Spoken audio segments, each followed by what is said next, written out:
कियारा कहते कहते रुक गई। कियारा अग्रवाल की डील क्या थी और क्यों थी वो तो यशपाल को समझ आ गया था। तुम्हें इससे क्या मतलब कि मैंने तुम्हें ही क्यों सिलेक्ट किया? तुम बस अपना पेमेंट बताओ और काम पर लग जाओ। पर उसके मन में अभी भी एक सवाल था। कियारा ने जिस टोन में ये बात कही उससे यश को महसूस हो गया था कि वो उसको अच्छे से ट्रीट नहीं कर रही थी। ऐसा है, अपना पेमेंट रखिए अपना पॉकेट में, समझी? हमको आपके पैसे से कोई लेना देना नहीं है। रुको। अब कोई लड़की इतने प्यार से रुके तो यशपाल क्यों नहीं रुकता?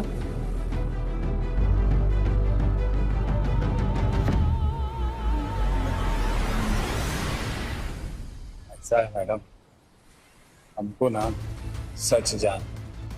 कियारा को समझ आ गया था कि यशपाल भले ही ऊपर से एक मामूली चाय वाला दिखता हो, लेकिन वो खुद अपने आप में एक कैरेक्टर था, जहां सिर्फ पैसों का नाम सुनते ही उसके जैसे लोग आंख बंद करके हाँ कर देते थे।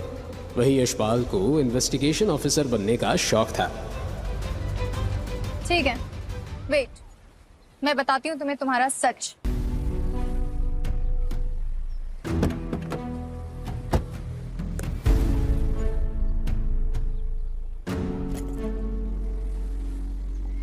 ये देखो। यश उस फोटो को गौर से देख रहा था।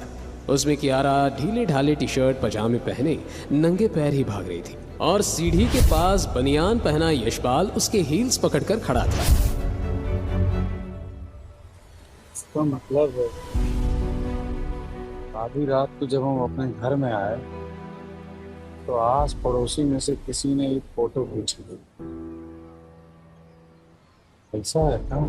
नहीं, तुम्हारे आस पड़ोस वालों का काम नहीं है ये, मेरे जान पहचान वालों ने किया है ये।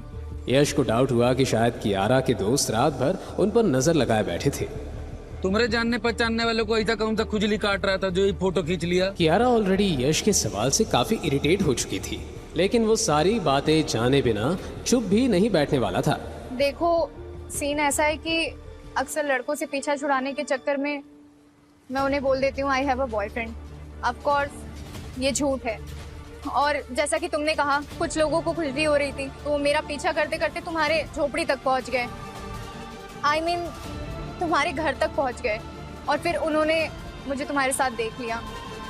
उनको ये गलतफहमी हो गई कि हम दोनों बॉयफ्रेंड गर्लफ्रेंड हैं।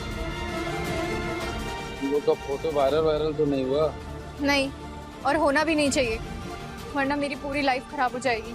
कियारा अपनी फिक्र कर रही थी और यशपाल अपनी।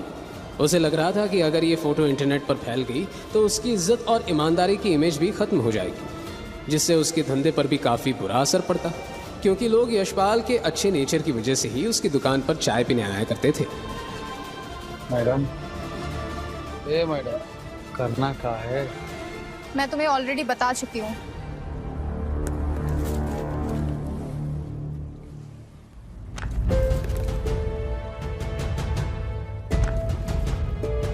तुम तो अपना अमाउंट बता नहीं रहे हो, तो मैं ही तुम्हें बता देती हूँ। 10 करोड़ रुपए 1 साल के, ठीक है? 10 करोड़? कियारा ने इस टोन में कहा जैसे उसके लिए 10 करोड़ रुपए कोई बड़ी रकम नहीं थी। 10 करोड़ रुपए का अमाउंट सुन यशपाल को जैसे झटका लग गया, लेकिन तभी उसे याद आया कि ये वही लड़की थी जिसके पास 100 करोड़ से ज्यादा का क्रेडिट कार्ड भी था। कॉन्ट्रैक्ट 2 साल का होगा, एंड डोंट वरी, अगर तुमने 1 साल काम नहीं भी किया तो भी तुम्हें उसका पूरा अमाउंट मिलेगा। यश का मुंह खुला का खुला रह गया था।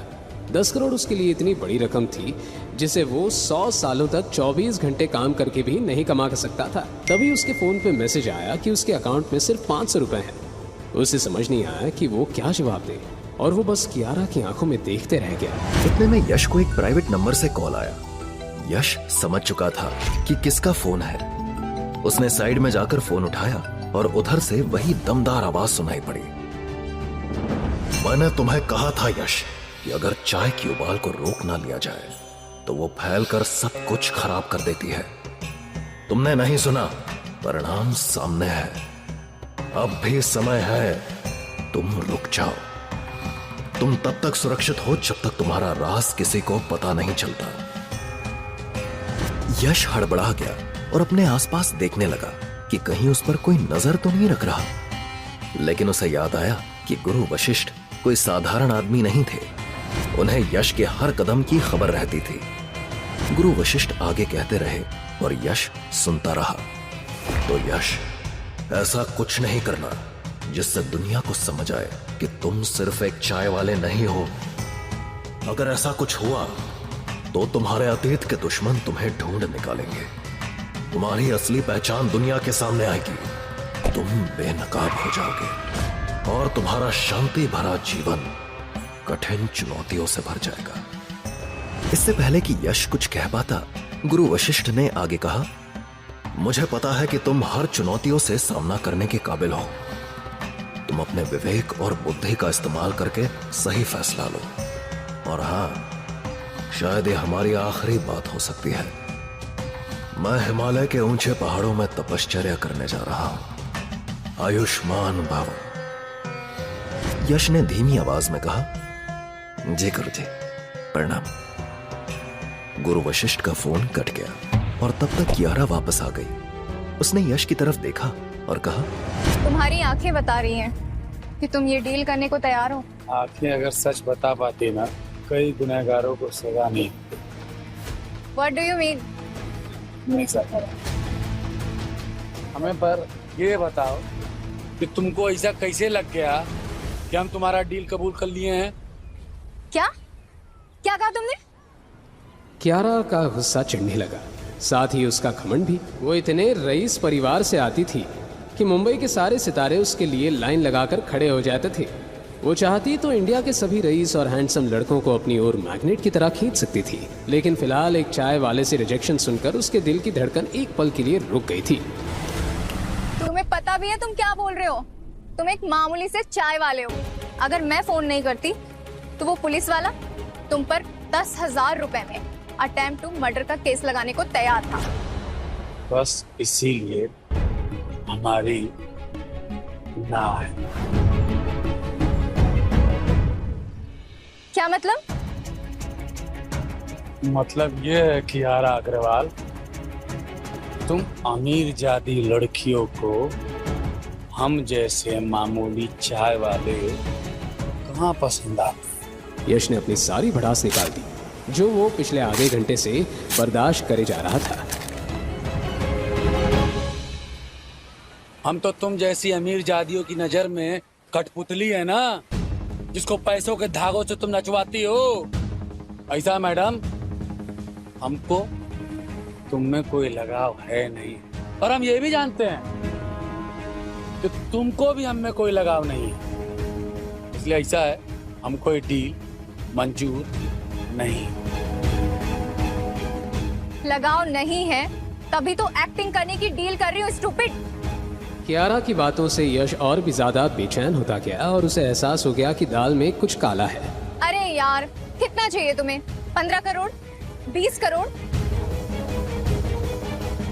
अब दिखाना तुम्हारा असली चेहरा है?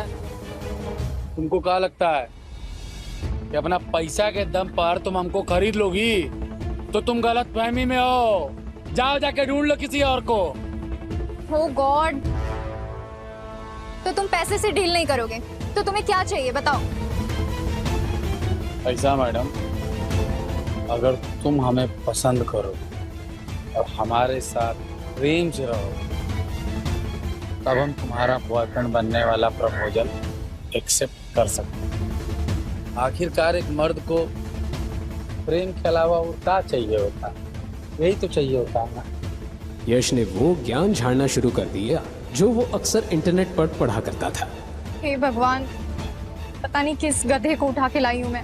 ए लड़की, तुम जो हमको डील का प्रपोजल दियो ना, नहीं है मंजूर हमको।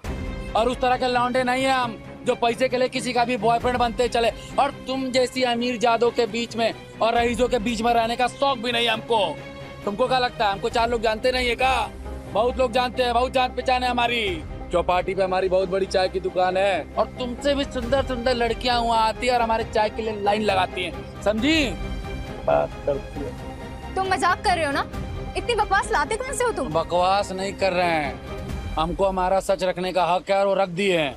कियारा का गुस्सा अब हैरानी में बदल चुका था। उसने पहले ऐसा चाय वाला देखा था जो खुद से इतना सेल्फ ऑब्सेस्ड था। मैं तुमसे आखिरी बार पूछ रही हूँ, तुम्हारी हाँ है या ना है? ना, इतना बड़ा ना है।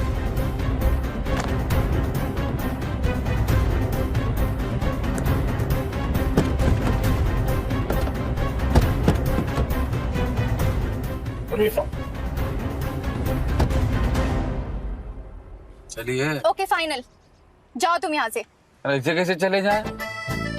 हमारा घर पीछे छूट गया, आप हमको यहाँ तक लेकर के आ गए, ऐसे कैसे चले जाए? हमको पैदल जाना पड़ेगा। कमाल की बात करते, हम कहीं नहीं जाएंगे। ऐसा है, हम कहीं नहीं जा रहे हैं। अरे साला कौन कहीं ना रहा है, हम नहीं जाएंगे कहीं पर भी। ठीक है, तुम यहीं रहो, मैं जाती हूँ। यश चौंक गया था। उसे लगा नहीं था कि कियारा एक ही बार में उसे जाने के लिए कह देगी। यशपाल कियारा को जाते हुए देखने लगा। यशपाल ने देखा कि कियारा शायद समंदर में कूदने वाली थी। वो तुरंत उसे बचाने दौड़ पड़ा। सुनो, अबे तुम्हारा दिमाग खराब हो गया है क्या? इतना सा बात पे कोई सुसाइड करता है? दिमाग खराब तुम कर रहे हो। इतनी सी रिक्वेस्ट की थी, वो भी तुमसे मानी नहीं गई। अरे सुनते, तुम्हारा रिक्वेस्ट सुनते। तुम इधर आओ, इधर आओ। अरे मुझे तुमसे कोई बात नहीं करनी। तुम हाँ कहो या फिर मुझे जाने दो। पगला गई हो का? मैंने कहा ना, मुझे तुमसे कोई बात नहीं करनी। पागलपंती नहीं करो, गिर जाओगी, मर जाओगी। मैं 10 तक काउंट करूंगी और फिर कूद जाऊंगी। 10, 9। यश की बात खत्म भी नहीं हुई और कियारा ने बीच में ही उसे टोक दिया। यशपाल के लिए अब एक तरफ कुआं और एक तरफ खाई वाली सिचुएशन थी। अब या तो वो खुद की जिंदगी उस डील के लिए दांव पर लगाता या फिर कियारा को मरने देता। दोनों के बीच डिसाइड करने में उसे टाइम भी सिर्फ 10 सेकंड का मिला था और इसी 10 सेकंड में उसके सामने वो सारी चीजें झलक गई जो उसे जिंदगी के इस मोड़ पर लाई थी। कियारा की गिनती खत्म होने वाली थी। अब क्या करेगा यशपाल? या वो कियारा को बचाने के लिए गुरु वशिष्ठ के वार्निंग को अनदेखा करेगा, या फिर कियारा को बचाने के लिए जाएगा उसके साथ कॉन्ट्रैक्ट पे? क्या यश के कॉन्ट्रैक्ट करने के बाद आएगी यश की लाइफ में सुनामी? आखिर यश कैसे निपटेगा उस मुसीबत से?